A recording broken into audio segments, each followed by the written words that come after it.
ಅಕ್ರಮವಾಗಿ railway E ticket ಮಾರುತ್ತಿದ್ದಂತಹ ಆರೋಪಿಯನ್ನ ಬೆಂಗಳೂರಿನ white field satellite goods terminal railway police ದಳ ಬಂಧಿಸಿದೆ. ಸಬ್ ಇನ್ಸ್ಪೆಕ್ಟರ್ ವೆಂಕಟೇಶ್ ಮೂರ್ತಿ ಮತ್ತು ಅವರ ತಂಡ ಒಂದು ದಾಳಿಯನ್ನು ನಡೆಸಿದೆ. ದಾಳಿಯಲ್ಲಿ ಸುಮಾರು 44,645 ರು ಮೌಲ್ಯದ ಈ ಟಿಕೆಟ್ ಜಪ್ತಿ ಮಾಡಿದ್ದಾರೆ. ಬಂಧಿತ ಕೋಲಾರ ಜಿಲ್ಲೆಯ ನರಸಾಪುರದ ವ್ಯಕ್ತಿ.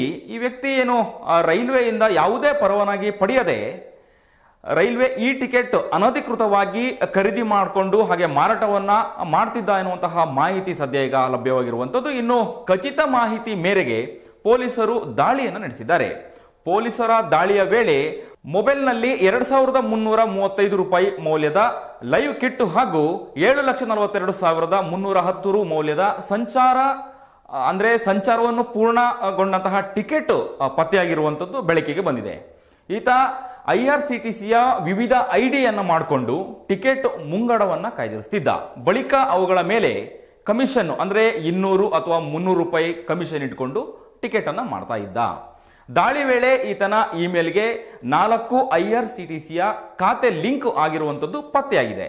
ಈ ಹಿನ್ನೆಲೆಯಲ್ಲಿ ಆರೋಪಿಯನ್ನ ರೈಲ್ವೆ ಆಕ್ಟ್ ಅಡಿ ಬಂಧಿಸಲಾಗಿದೆ ಎನ್ನುವಂತಹ ಮಾಹಿತಿಯನ್ನ ನೈಋತ್ಯ ರೈಲ್ವೆ ವಿಭಾಗ ತಿಳಿಸಿರುವಂತದ್ದು.